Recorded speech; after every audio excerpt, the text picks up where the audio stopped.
Vlog. Ngayon guys, paalis po kami. Ayan, magigib po kasi kami. Tapos, malayo po kasi dito ang igiban sa amin. Yan po ang container namin. Apat. Yan po. Yan po ang aking asawa.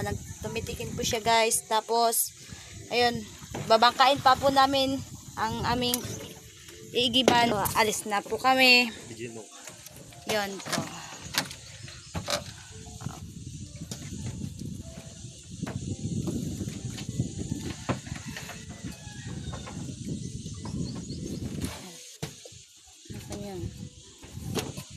Di bangka po kasi ito. Bibitikin niya na guys ang aming sasakyan. Ayan. Yan po siya. Nagkakahirap po siya.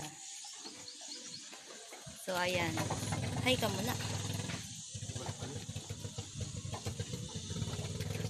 Bahay pa. Andali na po naman. Ano yun?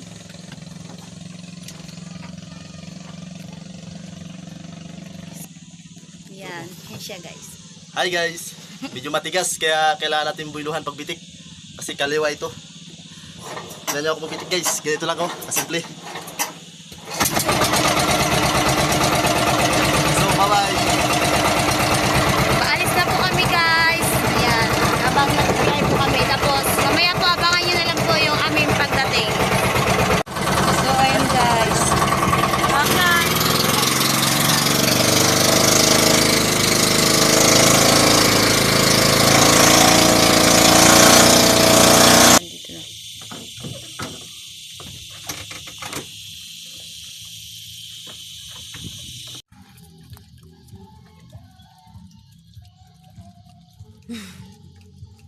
Yan po guys, yung aking ninong.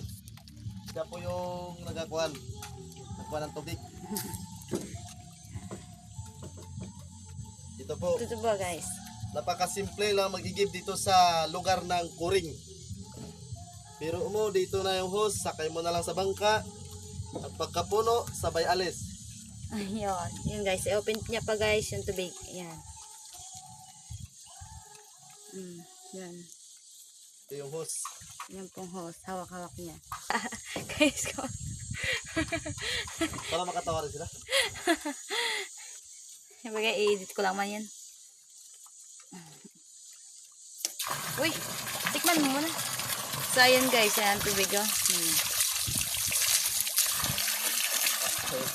Ayun, so, ayan guys. Ito, lakas oh. Malakas. Igib na guys. Apat na container ho. Ang dalo-dalo namin guys. Ipasok mo kaya dyan. Ako, init. Patagasin mo muna. Sakitan tayo ng tiyan yan.